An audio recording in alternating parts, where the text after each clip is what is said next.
A scientific theory is a well-supported, testable explanation for the of a phenomena that have occurred in the natural world in million of years ago. जो काफी millions, काफी पुराने, काफी वक्त वक्त पहले ये सारा कुछ हुआ है, दैट इज द इवोल्यूशन। ठीक है। फिर ये एक सवाल पूछा जाता है कि how do you think Darwin came up with this history. Darwin यहाँ पे कैसे आए। तो इन लोगों ने कुछ एक जर्नी किया था। जर्नी को बोलते हैं वोवेज ऑफ द बीगल, मतलब HMS बीगल बोलते हैं। यहाँ पे इन लोगों ने क्या किया था, एक जर्नी किया था। और ये जो शिप था ना, इसका नाम था HMS बीगल। समझे क्या।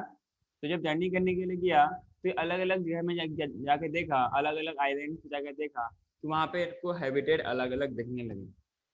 क्या अलग दिखने लगे, अलग अलग हैबिटेट दिखने लगे। ये जो वोवेज ऑफ बीगल था, वोवेज ऑफ बीगल था, वो कब गया था, 12 फरवरी 1831। और कैप्टन का नाम क्या था, चार्ल्स डार्विन। शिप का नाम क्या था, HMS बीगल। क्या था, शिप का नाम क्या था, HMS बीगल।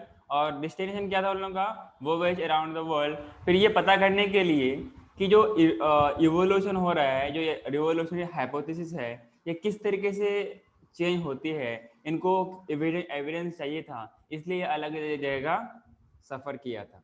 समझ में आ रहा है क्या, that evidence to propose a revolutionary hypothesis that about how life changes over time, कि वक्त के साथ साथ ये कैसे बदलते हैं, इनको देखने के लिए ये अलग अलग जगह शेयर किया था। कहाँ कहाँ के देखिए, ये डायग्राम में दिख रहा है क्या आपको, ये HMS बीगल वाला शिप है। ये पहले न्यूजीलैंड गया, न्यूजीलैंड से ऑस्ट्रेलिया गया, फिर ऑस्ट्रेलिया होता हुआ इंडियन ओशन होता हुआ, ये क्या है, कैप ऑफ गुड होप होता हुआ ये कहाँ गया, साउथ अमेरिका गया। फिर कहाँ गया, कुछ ब्रिटिश आइल्स के पास गया, और फिर कैलापागोस आइलैंड गया। फिर इस तरीके से अलग अलग जगह में जाकर के ये अपना स्टडी को देखने की कोशिश किया, समझने की कोशिश किया कि कहाँ पर किस किस टाइप ऑफ ऑर्गेनिज्म अवेलेबल है। कि कुछ ऑर्गेनिज्म ऐसे होते हैं जो किसी खास कंट्रीज में पाए जाते हैं। जैसे कंगारू की बात करूं तो कंगारू क्या है, कंगारू कहाँ पाई जाती है, हेलो, कंगारू कहाँ पाई जाती है, ऑस्ट्रेलिया में।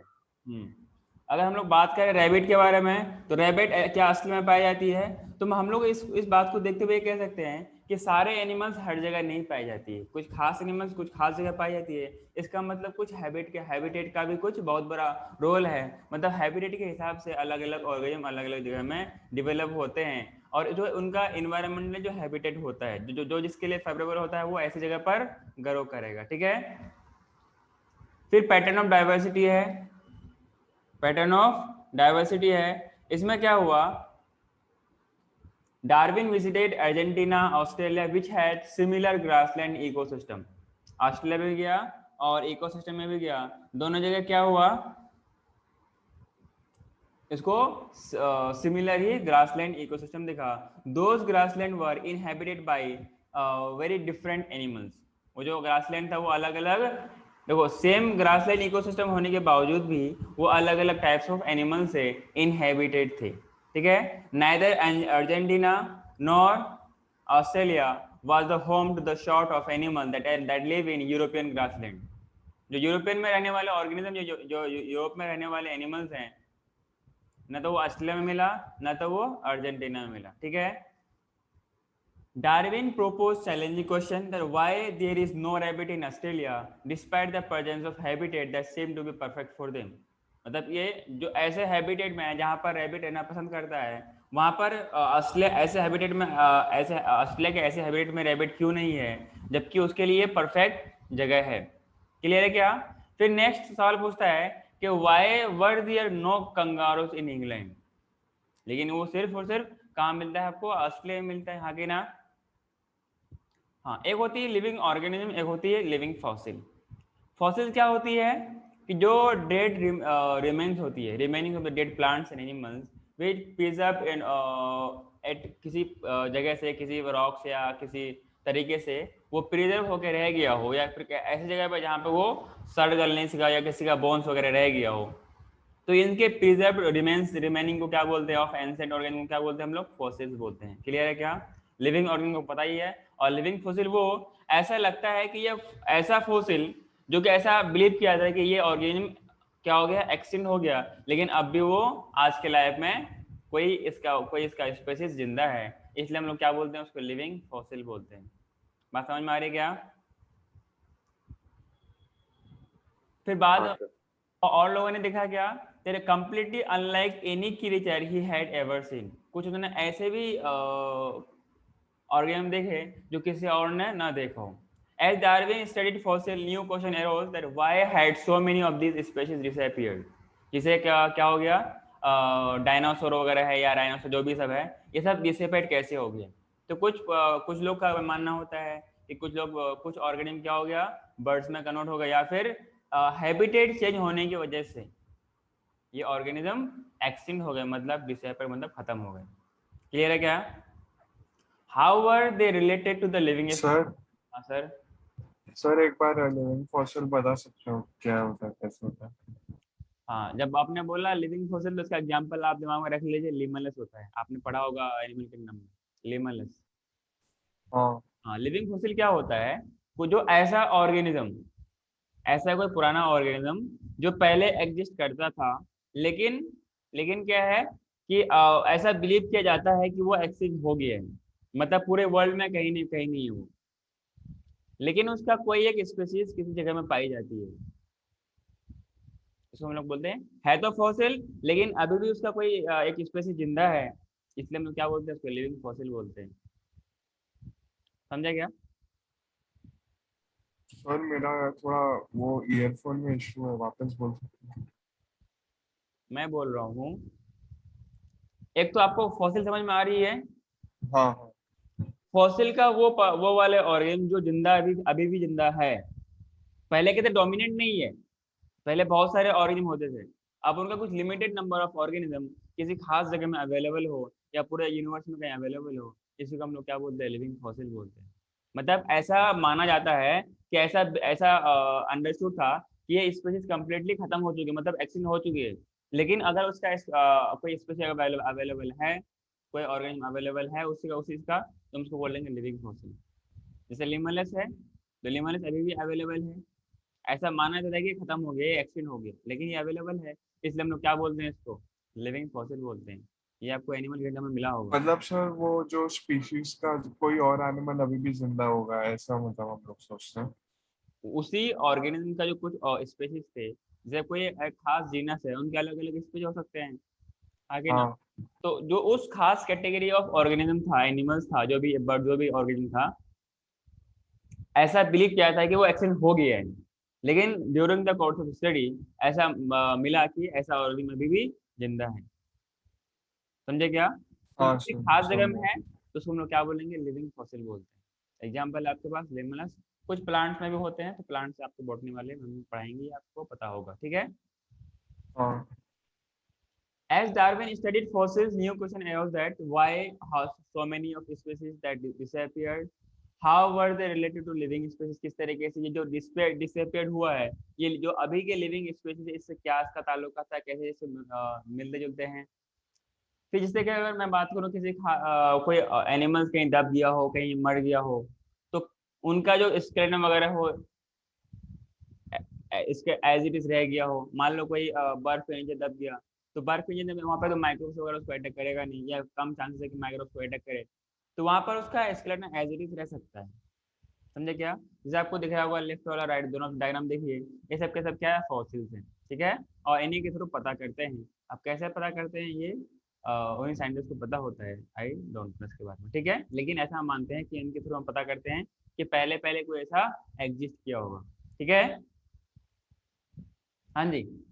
अगला है गैलापागोस आइलैंड।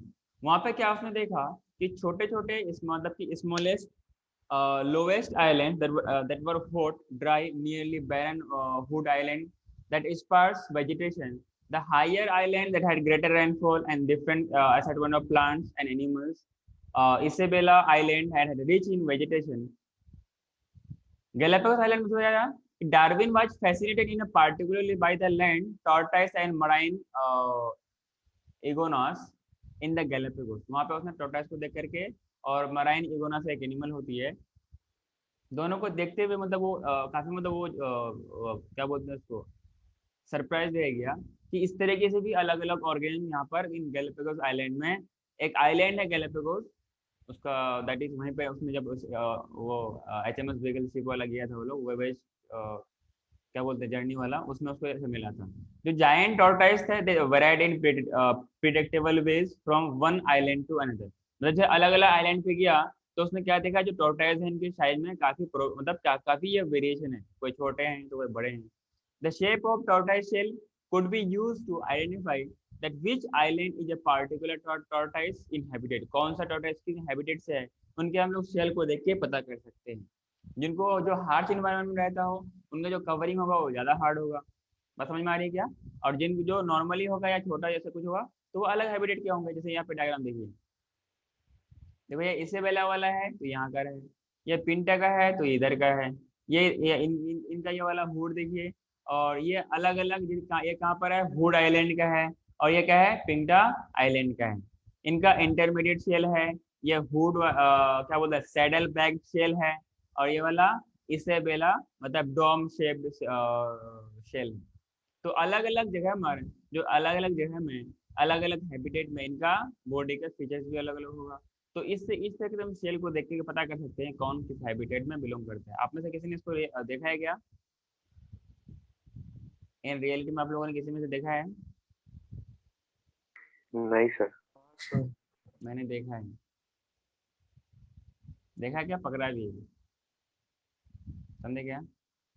फिर हम लोग पकड़ने के बाद जो मतलब पकड़ा गया था वो बाई चांस आ गया था, हम लोग मछली पकड़ रहे थे तो काफी टाइम पहले, मतलब जब छोटे थे 4-5 साल में फ्लड आया हुआ था, तो हम लोग लगा कैसा कुछ किए थे, तो जिसमें मछली पकड़ते हैं ना उसमें ये खुद आ गया था। तो हम लोग बाद में देखे अरे ये तो पूरा उसके जो हम लोग डाले थे कुछ, मतलब वो होता है ड्राई फुल चीज, ड्राई ड्राई थिंग होती है जिसमें उसको लगाया जाता है कांटे को। जो कोई देखे यहाँ पे गायब है तो बाद में हाथ डाल के देखते हैं तो क्या है, ये टॉर्टोइज है। फिर उसको हम लोग निकालते हैं पानी से, फिर जो एक क्या हुआ, फिर उसको हम लोग किसी दूसरे को दे देते हैं जो इनको पता नहीं खाता है या कुछ करता है, मुझे पता नहीं क्या किया वो, फिर लेके चला गया। Animal found in the Galapagos land tortoise Darwin finches. मतलब डार्विन फिंचेस के कुछ बर्ड्स थे जो उनका जो फीच था ना, जो उनका बीक था वो अलग अलग था। अगला है ब्लू फीटेड बूबी, मराइन इगोनास। ये अलग अलग एनिमल्स को यहाँ मिला, ठीक है। जैसे आपको ये अलग अलग एनिमल्स दिख रहा होगा, तो अलग अलग हैबिटेट में ये आपको अलग अलग टाइप्स ऑफ ऑर्गेनिज्म दिखेगा, ठीक है। The journey home, Darwin observe that characteristic of many plants and animals very greatly among the islands. अलग अलग आइलैंड्स में प्लांट्स और एनिमल्स का कैरेक्टरिस्टिक बहुत ही चेंज होता रहा।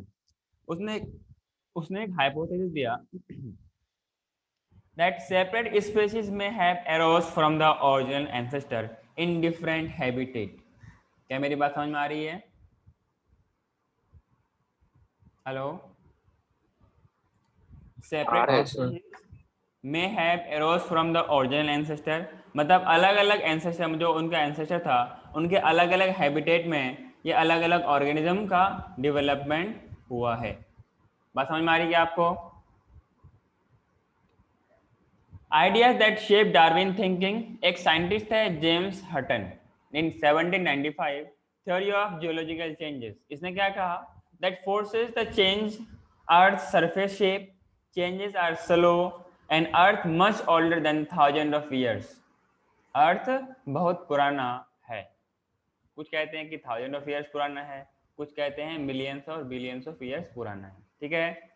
Idea that shape Darwin thinking में एक है चार्ल्स लेयल होती है, चार्ल्स लेयल है। इसने क्या किया, प्रिंसिपल ऑफ जियोग्राफी दिया। इसने क्या कहा कि geographical features can be build upon और torn down. Darwin thought that if earth change over time what about life. जब अर्थ अपने टाइम के साथ साथ चेंज हो सकती है तो लाइफ का क्या ठिकाना है कि लाइफ भी इस तरीके से चेंजेस होंगे, ठीक है। ये कौन है? न्यूज स्टैंड कौन दिख रहा है मेरे को? अगला है लेमार्क। मैं हूँ सर। आप ही हो, मुझे लगा वो न्यूज स्टैंड है। लेमार्क्स थ्योरी ऑफ इवोल्यूशन, इसने क्या कहा, टेंडेंसी टुवर्ड परफेक्शन। जैसे क्या बोला, आपने देखा होगा जिराफ के बारे में, तो जिराफ के बारे में क्या कहा था कि पहले इनके पास शॉर्ट नेक थे, पहले इनके पास क्या थे, शॉर्ट नेक था। तो जैसे जैसे इनका जो प्लांट की जो उनका जो जिस हैबिटेट में वो रहता था, जो उनका खाने का जो क्या होता है, प्लांट वगैरह को खाता है, पत्ते वगैरह को खाता है, तो जैसे उसका हैबिटेट चेंज होते गया तो साथ ही साथ में वो अपने नेक को भी क्या व्हाट वी कैन से इलोंग करते करते उनका जरूरत के हिसाब से उनका नेक्स भी लंबा हो गया। लेकिन ये एक दिन में नहीं हुआ, उसको काफी टाइम लगे। जो नहीं कर पाया, जो अपने नेक को स्ट्रेच नहीं कर पाया, वो खाना मिलेगा नहीं, तो खाना नहीं मिलेगा तो वो मर जाएगा, हाँ कि ना। जो सर्वाइव कर पाया, जो अपने आप को मॉडिफाई कर पाया, तो वो जिंदा रहेगा। That will be selected by nature. इसको हम लोग क्या बोलते हैं? नेचुरल सिलेक्शन बोलते हैं। क्लियर है क्या? ये वाला देखिए, लेमार्क्स जिराफ, ओरिजिनल शॉर्ट नेक एंसेस्टर। ये फूड हैबिट पहले नीचे था, थोड़ा ये ऊपर हो गया। जिसने स्ट्रेच किया वो जिंदा रहेगा। तो स्ट्रेच करने का मतलब क्या होता है कि खाना उसको मिलेगा। जो स्ट्रेच नहीं कर पाएगा तो खाना उसको मिलेगा नहीं, क्योंकि जो प्लांट का जो साइज वगैरह है या प्लांट की जो हैबिटेट है वो भी तो चेंज हो रहा है। बात समझ में आ रही क्या? प्लांट का हैबिटेट भी तो चेंज हो रही है, आके ना। हेलो, हो रहा है सर। हाँ सर। इसी हिसाब से वो क्या बोलते हैं? That is selected by the nature, and इसको क्या बोलते हैं? नेचुरल सिलेक्शन बोलते हैं। ठीक है, अगला ये वाला इंसेक्ट को देखिए, क्या बोलते हैं? इसको किंग क्रेब्स बोलते हैं। ये इनका क्या है? ये वाला क्या है इनका, बताइए। हेलो, सर क्या है, कब बोलेंगे आप? ये वाला क्या है? ये वाला, ये एक तरह का पता है, उसके पास एक तरीके का से प्रोटेक्शन का काम आता है, जो सीजर के से ज़्यादा तेज होता है। सीजर से ज़्यादा तेज होता है। एक बार आपकी उंगली पकड़ेगा तो ऐसे खतरनाक काटेगा वो कि आपको नॉन स्टॉप ब्लीडिंग भी हो सकती है।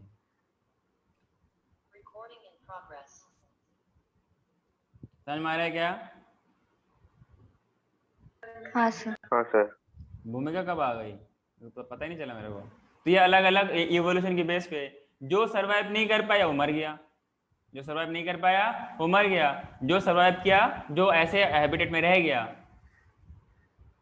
वो बच गया। समझ में आ रहा है क्या आपको? अगला है पॉपुलेशन ग्रोथ। ये था साइंटिस्ट दिया थॉमस माल्थस ने, 19th सेंचुरी, एक इंग्लिश इकोनॉमिस्ट है। If population grew, more babies are born, अगर जितने बच्चे जन्म लेते हैं किसी भी ऑर्गेनिज्म के, जितना मरते उसका अगर रेट ज्यादा हो, मतलब बोर्न का रेट ज्यादा हो, तो इसका मतलब पॉपुलेशन की ग्रोथ होती है, यहाँ की ना। As we know we have insufficient living space, जितना स्पेस है वो उतना ही रहेगा। फिर क्या होगा? अगर पॉपुलेशन अनलिमिटेड ग्रो करेगा, जो फूड की है वो शॉर्टेज आएगी, यहाँ के ना। Darwin applied this theory to animals. उसने क्या कहा? फिर उसने उसी बेसिस पे एक बुक लिखा, ओरिजिन ऑफ स्पेशीज। क्या लिखा? Origin of species. उसने क्या कहा? डार्विन ने तो इसके बारे में कहा ही था, ओरिजिन ऑफ स्पेशीज। एक साइंटिस्ट है रसेल वेलेस, उसने क्या लिखा है? An essay summarising the evolutionary changes from his field work in Malaysia, then gave Darwin the drive to publish his finding, और डार्विन ने इसको पब्लिश किया। ठीक है, natural selection and artificial selection.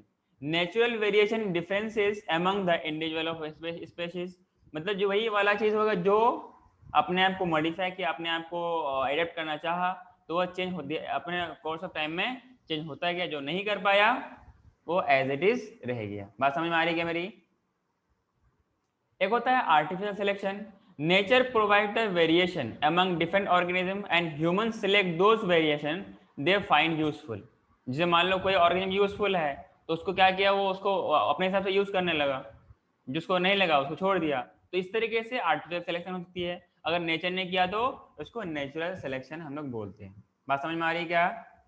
अगला है evolution by natural selection. The struggle for existence of members of each species have to compete for the food, shelter and other life necessities or other life process. For example, खाना हो गया, जैसे क्या है आपके पास, वही मैं बोल रहा हूँ, कौन सा? जिराफ वाला। उसने नेक को स्ट्रेच किया, जिसने किया वो बच गया, ये जो नहीं किया वो खत्म हो गया। जो बचेगा वही तो उसके उसी के तो प्रोजेनी आएगी, जो बचेगा ही नहीं तो उनका प्रोजेनी कहाँ से आएगा? एक अगला थ्योरी होता है survival of fittest. some individual sir ये better, सब लिखना नहीं है? नहीं सब लिखना नहीं है। ठीक है। सर्वाइवल ऑफ द फिटेस्ट क्या है? Some individual better suited for the environment. जैसे एक मार्केट में कंपटीशन होती है ना, कि मान लो आपके कितने बच्चे क्लास में हो? 4 बच्चे ना, 4 के 4 डॉक्टर हो, 4 के 4 क्या हो? मान लेता हूँ, मानने में क्या जाता है, आप लोग पढ़ो ना पढ़ो, ताकि मैं अपनी आत्मा को खुशी पहुंचा दूं। तो चार के चार आप लोग डॉक्टर हो, आपका अपना अलग अलग हॉस्पिटल और क्लिनिक है, तो कौन उस मार्केट उस कंपटीशन में टिकेगा, तो डिपेंड ये करेगा नहीं वो किस तरीके का ट्रीटमेंट देता है, किनका दवाई ज़्यादा सूट करता है, किनका ज़्यादा दवाई ज़्यादा फायदेमंद होता है, कौन कम पैसे में ज़्यादा अच्छा इलाज करता है, पेशेंट तो उसी के पास आएगा ना, हाँ कि ना। जो हाँ अच्छे, अच्छा वो अच्छा कौन करेगा, जो अच्छे से पढ़ाई किया होगा कॉलेज टाइम में, जो अच्छे से प्रैक्टिस किया होगा, जिनके पास ज़्यादा वैल्यूएबल एक्सपेरिमेंट्स होंगे, ज़्यादा वैल्यूएबल उनके पास टेक्निक्स होंगी, वो ज़्यादा अपने से ज़्यादा वो क्या बोलते हैं पेशेंट को सही कर पाएगा। दूसरा है क्या कि अपने पास कम्प्लेक्सिटी कितना लाता है, जैसे कि इनके पास कितना फैसिलिटी है, सीटी स्कैन है, एक्सरे है, ऑपरेशन है, ये सारा कुछ प्रॉपर है कि नहीं। तो जिनके पास ये कम्प्लेक्सिटी ज़्यादा होगी वो सर्वाइव ज़्यादा करेगा। इसलिए बात करते हैं हम लोग सर्वाइवल ऑफ फिटेस्ट। ये सेम फिनोमेना अप्लाई होते हैं बिजनेस फील्ड में भी, कि आप उस बिजनेस फील्ड में उस कंपटीशन में कैसे सर्वाइव करते हो। बहुत लोग होते हैं कि ना करोड़ों रुपया इन्वेस्ट करते हैं, फिर वो नुकसान में चले जाते हैं, तो वो फिर इसमें इस सर्वाइवल में वो सर्वाइव नहीं, इन कंपटीशन में वो सर्वाइव नहीं कर सकते हैं। जो नहीं करेगा वो खत्म हो जाएगा, वो साइड ले लेगा, जो सर्वाइव करेगा वो बचेगा, वो कंटिन्यू करेगा, हाँ कि ना। अगला है नेचुरल सिलेक्शन में क्या है, जैसे ये कौन सा मछली है दिख रहा है क्या आपको, कौन सी मछली है, शार्क है क्या? मुझे भी ऐसा ही लग रहा है। किसी ने खाया है क्या शार्क मछली? नहीं सर। एक बार ट्राई करना, ठीक है, तुम जो न्यू वाला स्टूडेंट एक बार ट्राई करना। Over time natural selection result in changes in the inherited character. अच्छा, जो इसमें अपने एनवायरनमेंट में सर्वाइव करने की जो कैरेक्टर से अपनाया, जो टाइम के साथ जो चेंज हो रहा है, दैट विल बी इनहेरिटेड, हाँ कि ना। और ये एक जनरेशन से अगले जनरेशन में चला जाएगा। बात समझ में आ रही है क्या? जो सर्वाइव किया उसी का प्रोजेनी तो सर्वाइव करेगा, और उसका प्रोजेनी कैसा होगा, उससे अपने अपने अपने जनरेशन जैसा होगा ना। So these changes increase the species fitness in its environment. समझे क्या? अगला है descent. Descent with modification term आपको अनसाइड में मिलेगा। इसका मतलब क्या होता है कि each living organism has descended with changes from other species over time. मतलब एक स्पीशीज से दूसरे स्पीशीज तक किस तरीके से चेंज होता है, ये आपको इससे देखने को मिलेगा। कॉमन डिसेंट क्या है? What derive from common ancestor. ये आपको अलग अलग ह्यूमन के स्केल दिख रहे होंगे, हाँ दिख रहा है कि नहीं दिख रहा है? ये अलग अलग टाइम के साथ साथ ये चेंज होता गया है। तो ये वाला देखो, ये देखो, ये देखो, इस तरीके से ये सब चेंज होता गया, ठीक है। अगला है evidence of evolution. Fossil record है, geographical distribution of living things है, होमोलोगस बॉडी स्ट्रक्चर है, सिमिलरिटीज इन अर्ली डेवलपमेंट है। एविडेंस फॉर इवोल्यूशन में क्या है? लिविंग फॉसिल रिकॉर्ड है, that layer shows changes, geographical distribution of living things है, homologous body हो गया, आपको सारा मैंने बोला। और एविडेंस ऑफ इवोल्यूशन में फॉसिल रिकॉर्ड, ये सारा चीज अलग अलग स्पेस, अलग अलग जगह में अलग अलग आपको ऑर्गेनिज्म मिलेंगे, अलग अलग जगह में आपको अलग अलग हैबिटेट में अलग अलग ऑर्गेनिज्म मिलेंगे। एक होता है होमोलोगस स्ट्रक्चर। होमो का मतलब होता है सेम, ध्यान रखना आपने होमोलोगस क्रोमोसोम भी पढ़ा है और हेटेरोलोगस भी पढ़ा है। यहाँ पर हम लोग बात करेंगे होमोलोगस और एनालोगस की, ठीक है। होमोलोगस वो होते हैं जिनका ओरिजिन सेम हो, structure that have different mature form in different organism but they develop from same embryonic tissue, हाँ कि ना। मतलब जिस एम्ब्रियोनिक, जब वो इसका ओरिजिन हो रहा था तो सबका ओरिजिन क्या है? कॉमन है। मान लो अगर किसी ने बना है मेसोडर्म से, तो सब मेसोडर्म के एक ही पार्ट से बना होगा। बात समझ में आ रही है क्या? अब इसका फिगर भी देखेंगे। और लेकिन अलग अलग हैबिटेट में जा करके अलग अलग नीड के हिसाब से उसने अलग अलग मॉडिफाई कर लिया। जैसे फोर लिम्स है ना, तो फोर लिम्स में किसी के पास विंग्स होती है, किसी के पास विंग्स होती है, तो किसी के पास फीदर्स में कन्वर्ट हो जाती है, आगे ना। कोई कोई क्या बोलते हैं, उड़ने के लिए बटरफ्लाई क्या होता है, वो भी एक तरह का विंग्स टाइप का होता है। तो ये अपने अलग अलग इन्वायरमेंट के हिसाब से ये चेंज हो जाते हैं। That is the homologous structure. एक होता है एनालोगस। जैसे मान लो, अच्छा मैंने आपको बताया था क्या ये सब किसके बारे में? होमोलोगस कौन होते हैं? जैसे मान लो क्या है कि आप लोग एक ही फैमिली से हो, मतलब आपके चार के चार बच्चे कैसे हो? एक ही फैमिली से हो, ठीक है। आपका सबका ओरिजिन एक जैसा है, ठीक है।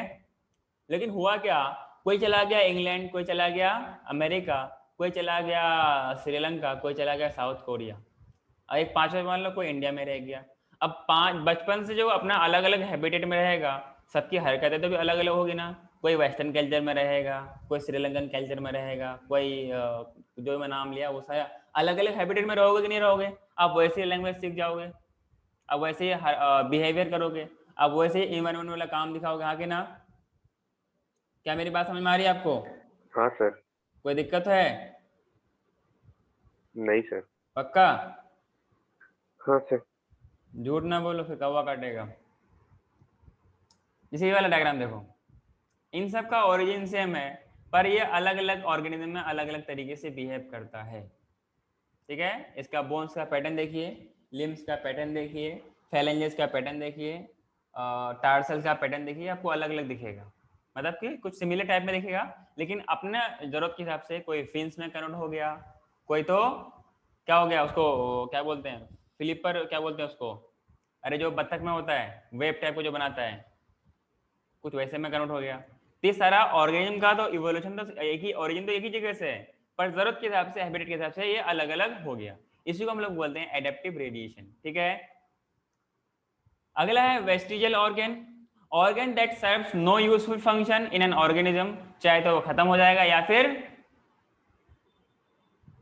वेस्टिजियल रहेगा। जैसे आईज में होता है निक्टेटिंग मेम्ब्रेन, जैसे अपेंडिक्स होता है, मिनिएचर ऑफ लेग्स होती है, आर्म्स होती है। ठीक है, जैसे एक फिश का दिखाया गया यहाँ पर। सिमिलरिटीज इन अर्ली डेवलपमेंट, क्या किस तरीके से इनका अर्ली डेवलपमेंट। अच्छा, कुछ ऑर्गेनिज्म ऐसे होते हैं जिनकी, जहाँ पर हम लोग अगर एम्ब्रायोलॉजी के बारे में बात करें, जहाँ पर हम लोग एम्ब्रायोलॉजी के बारे में अगर बात करें, तो वहाँ पर क्या होता है, इनका जो एम्ब्रायो का डेवलपमेंट होता है अर्ली स्टेज में, ये सेम होता है, अर्ली स्टेज में ये सेम होता है। क्लियर है? जैसे फिश में है, रेप्टाइल, सब सारा सिमिलर है। जैसे जैसे आगे बढ़ती जाएगी इनकी डेवलपमेंट फिर बाद में अलग अलग होती जाएगी। ठीक है, अलग अलग फॉर्म लेता जाएगा। ठीक है, individuals in nature differ from one another.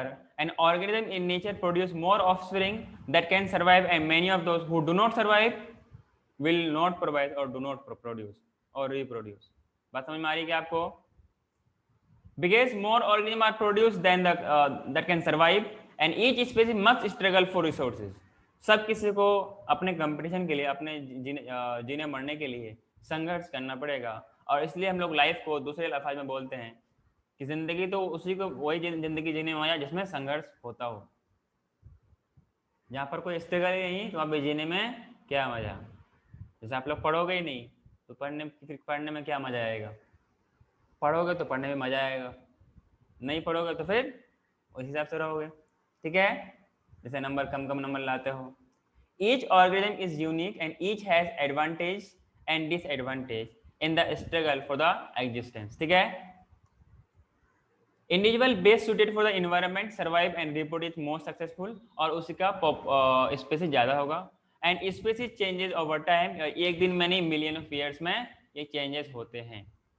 Species alive today descended with modification from species that live in the past, मतलब अपने एंसेस्टर से जो उसका हिडन पोटेंशियल है उनको चेंज करते रहते हैं। जैसे ब्रेन है तो ब्रेन की कैपेसिटी भी धीरे धीरे बढ़ती गई है। जैसे अपने जो होमो हैबिलिस था, होमो इरेक्टस था और होमिनिड वगैरह था, इनमें ब्रेन कैपेसिटी कम था, किसी में 900 सीसी था, किसी में 850 सीसी था। जैसे बाइक में होता है ना अलग अलग सीसी का, वैसे इनके पास भी ब्रेन कैपेसिटी होती है, उसको हम लोग यूनिट सीसी में नापते हैं। ठीक है, जैसे अभी फिलहाल ह्यूमंस का है, जो मॉडर्न ह्यूमन है इनका हाईएस्ट ब्रेन कैपेसिटी है। All organisms on earth are united into a single family tree of life by common descendant. हाँ कि ना। अगला आपके पास क्या है, ये अलग अलग ऑर्गेनिज्म है। ये देखिए क्या है, ये वाला कोई और ऑर्गेनिज्म दिख रहा है आपको, इसके नीचे वाला कुछ और है, अगला वाला कुछ और है, और ये वाला फिर बिल्कुल कुछ और बन गया है। क्या इतनी बात आपको समझ में आई क्या? हाँ सर। पक्का? हाँ सर।